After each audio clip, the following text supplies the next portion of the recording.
Congratulations on this big achievement of moving to WordPress for your business's website platform. This is something that is that you're going to find extremely powerful. It's something that even though it might seem a little bit hard to do at first, and there might be a little bit of a learning curve, eventually that learning curve flattens out. And even though it flattens out, you're going to see that this platform is super powerful, and it also allows you to start building a big foundation for your marketing efforts for your business.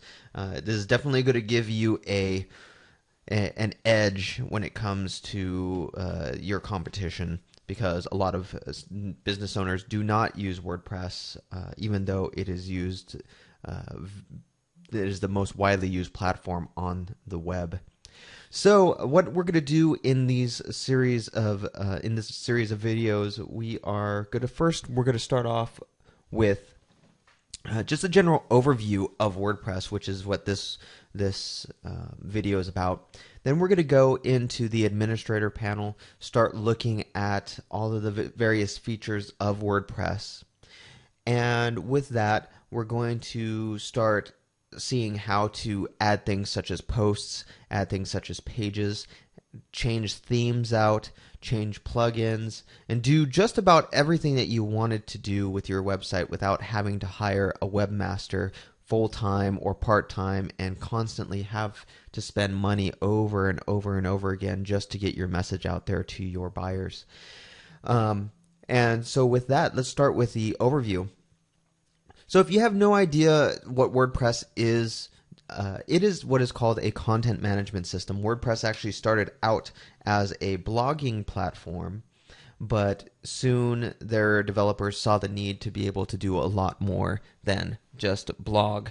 And so with that, you're going to see a lot of different websites have a lot of different themes to them and a lot of different looks to them, and they don't always look like blogs, and that's a good thing. Right now, there are a lot of content management platforms such as Drupal, Joomla, and just loads of them out there, and they all tend to be very, very hard to use or very cumbersome and have high learning curves. The beauty about WordPress is that it's extremely easy to use, and the learning curve is very, very short. So with that, I want to give you a tour of just what you can. Your website looks a certain way, but there are always certain themes. Or I shouldn't say themes because we're going to get into terminology, but there are certain aspects of a WordPress website that are always the same, and we're going to go into that. But first, let's go through a little tour of WordPress website. This is the default theme that comes with WordPress, and it's actually one of the default themes. And you're going to see that it looks pretty much like a blog, right? It just has a lot of scrolling texts. Each one of these areas down here are different blog posts. You have a nav bar, a navigation bar here that is editable. So anything that you want to add here, take away, you can add and take away, even these child pages and so on. Over here you have a sidebar. You can add anything you want into that sidebar. And if we were to click into, say, one of these posts, these are what are called WordPress posts. You'll see that it is one single post, and you can see all the comments and stuff. This is a test site that we have, and you can see all the comments and so on. So on that single post. So going back, we're back to the main home page. If I go to this page, it's called a page, and you're going to learn the difference between a post and a page later on. If you go to this page, you see that we have a static page here called About the Tests and a couple of different links and so on. But this is your standard, typical WordPress website. It's not even this is a blog, but because WordPress has changed so much, it's not even good terminology to call WordPress a blog anymore, like a WordPress blog. It's usually now a WordPress website because you have so much. So let's look at some other ones real quick. In each WordPress website, you're going to have, just to give you some of the ideas of what you're always going to have. You're always going to have your title. You're always going to have this navigation bar. You're always going to have these blog posts in some form or another, and you're also always going to have these pages in some form or another, and some kind of widgetized sidebar. It might not always be on the side. It might be on the bottom, top, and so on. But you're always going to have those things, and I'm going to show you them in all of the different websites that we visit.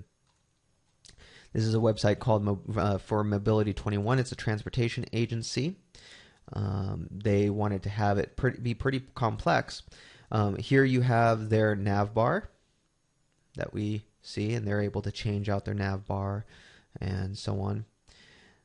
Here, these are all these are posts that they see. Instead of seeing them as blog posts, you see them as blog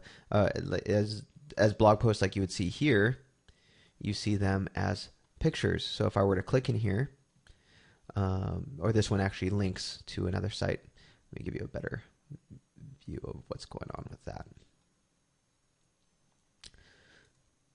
Where is it?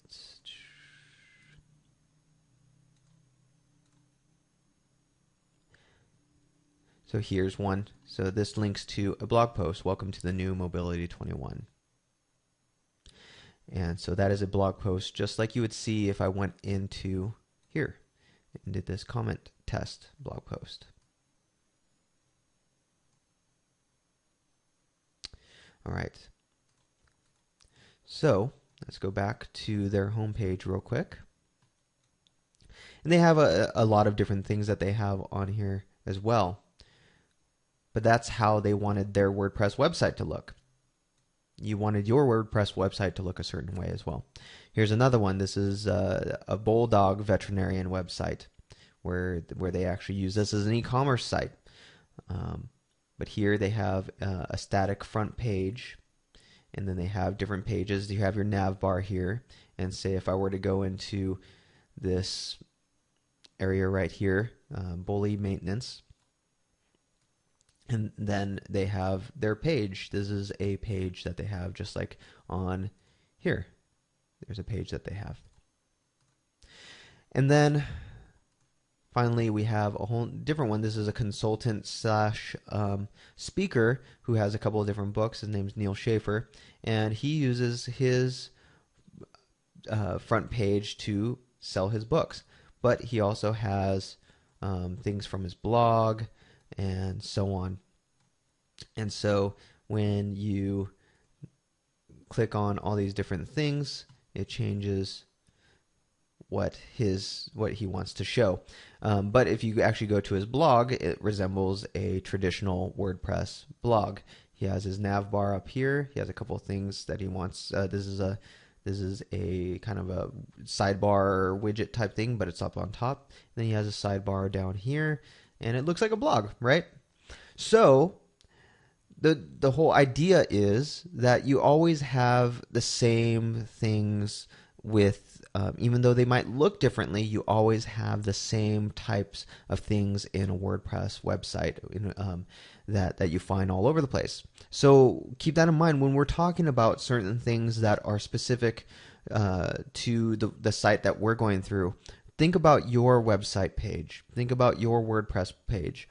Now, don't get tempted to think that when I showed you all those other sites that, oh wow, I need to change the design of my site to be able to do what Mobility 21 does or what Neil Schaefer does or whatever. That's not the point.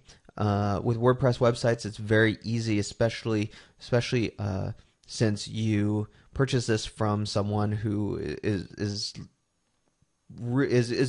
likely to be really good. You want to trust them that they have guided you to be able to optimally sell to your market. And that's what the most important thing is. How do we optimally sell to your market with your website, right? So here, since we have just gone through a good overview of what WordPress is, the next video, we're going to go into the back end and start looking at some things and how to actually use certain things. All right, so hopefully you're excited. There's a lot to go through, and in the next videos, we're going to be digging in to the nuts and bolts of WordPress.